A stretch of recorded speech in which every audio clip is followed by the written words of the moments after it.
Trump team memo spells out selling points for cabinet picks. President-elect Donald Trump's cabinet is beginning to take shape, and with many of his nominees for top posts generating considerable controversy, the transition team has released guidance to his allies to help sell and defend his picks. In a memo distributed to congressional Republicans and obtained by The Washington Post, the presidential transition team provides detailed talking points. For example, on the civil rights record of Sen.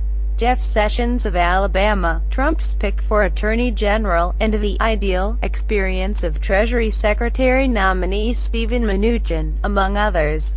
Sessions, one of the first nominees announced by the incoming administration, has been under fire from advocacy groups who say his resume is stacked with efforts to roll back civil rights. Yet the transition memo describes Sessions' strong civil rights record that includes a host of desegregation lawsuits and voting in favor of the 30-year extension of the Civil Rights Act. Sessions is known for his deep respect and adherence to the rule of law, the cornerstone of American democracy, the memo says. It also hits back at Sessions' rejection for a federal judgeship by Senate lawmakers in 1986 connected to allegations he had made racially insensitive comments. Even individuals who voted against Sessions' confirmation 30 years ago ultimately regretted it, the memo says.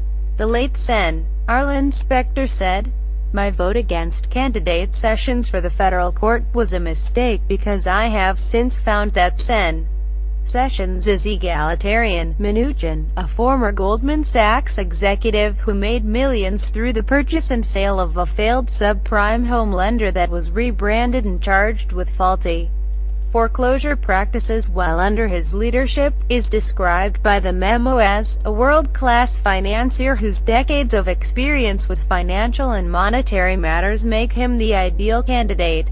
Trump's nominee to be Secretary of Commerce, Wilbur Ross, has earned the nickname the King of Bankruptcy for his track record of flipping failing companies and selling them for a huge profit. Mr.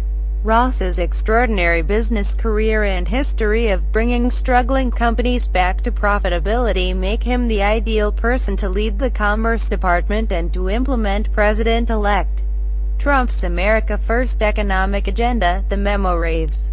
The selection of Mr. Ross for Commerce Secretary once again shows that President-elect Trump is surrounding himself with world-class talent, the very best people from both the public and private sectors. Betsy DeVos, Trump's pick for Education Secretary, is a longtime proponent of charter schools. Her selection has stoked fears Trump will try to undercut the nation's public schools, particularly by advancing the cause of those who support school vouchers, an educational model traditionally championed by the GOP but which many Democrats have held deprive the public school system of critical resources. The memo describes DeVos as working to help underserved children gain access to quality education.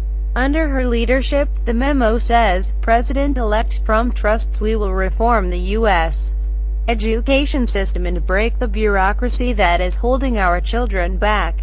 Meanwhile, Rep. Tom Price, the outgoing chairman of the House Budget Committee, is a physician by training and if confirmed as Secretary of the Department of Health and Human Services will be tasked with handling the major shifts in the healthcare industry if Congress succeeds in repealing or gutting the Affordable Care Act and passing a replacement. The memo boasts of Price's work producing an earlier version of Obamacare repeal legislation, which will likely serve as an early blueprint for efforts to try to roll back the complex law. Congressman Price, a renowned physician, has earned a reputation for being a tireless problem solver and the go-to expert on quality healthcare policy, making him the perfect choice to serve in President-elect Trump's cabinet as Secretary of Health and Human Services, the memo says.